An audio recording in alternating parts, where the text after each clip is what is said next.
ഇനി നമുക്കൊരു സിമ്പിളായിട്ട് ഉണ്ടാക്കാൻ പറ്റുന്ന ഒരു മഷ്റൂം തോരൻ്റെ റെസിപ്പി നോക്കാം. അതിനായിട്ട് കുറച്ച് മഷ്റൂം എടുക്കുക, ഒരു സവാള എടുക്കുക. ഞാനിവിടെ എടുത്തേക്കുന്നത് ബട്ടർ മഷ്റൂമാണ്. ഇനി നമുക്ക് ഈ മഷ്റൂം ഒന്ന് ക്ലീൻ ചെയ്തെടുക്കാം. അതിൻ്റെ സ്റ്റമ്പ് മാറ്റിയിട്ട് അതിൻ്റെ സ്കിന്നെല്ലാം ഒന്ന് മൂവ് ചെയ്ത് നല്ലപോലെ എല്ലാം ക്ലീൻ ചെയ്തെടുത്തിട്ട് നല്ലപോലെ ഒന്ന് കഴുകിയെടുക്കുക. അതിനുശേഷം നമുക്ക് സവാള എടുത്തേക്കുന്നത് കട്ട് ചെയ്തെടുക്കാം. ഞാനിവിടെ നീളത്തിലാണ് കട്ട് ചെയ്തെടുക്കുന്നത്. അതുപോലെ തന്നെ മഷ്റൂമും നീളത്തിൽ തന്നെ കട്ട് ചെയ്തെടുക്കുക.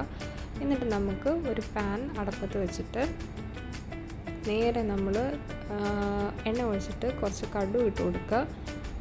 കടുകൊക്കെ നല്ലപോലെ പൊട്ടിയതിന് ശേഷം നമുക്ക് നേരത്തെ അരിഞ്ഞു വെച്ചിരിക്കുന്ന നമ്മുടെ സവാളയും മഷ്റൂമും കൂടെ ഇട്ട് കൊടുക്കുക. ഇനി ഇത് അങ്ങനെ തന്നെ ഇരുന്നിട്ട് മഷ്റൂമിൽ വെള്ളമെല്ലാം വറ്റിക്കഴിഞ്ഞതിന് ശേഷം മാത്രം ഉപ്പും കുരുമുളക് പൊടിയും ചേർത്ത് നല്ലപോലെ ഒന്ന് വഴറ്റി കൊടുക്കുക.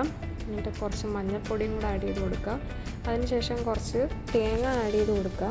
തേങ്ങയും കൂടെ ഇട്ട് ആഡ് ചെയ്തതിന് ശേഷം എല്ലാം കൂടെ ഒന്ന് കൂട്ടി അടച്ച് വെച്ചൊന്ന് വേവിക്കാം. വെന്ത് കഴിയുമ്പോൾ ഇടയ്ക്കിടയ്ക്ക് ഒന്ന് ഇളക്കി കൊടുക്കുക. അങ്ങനെ നമ്മുടെ ടേസ്റ്റി ആയിട്ടുള്ള മഷ്റൂം തോരൻ റെഡി.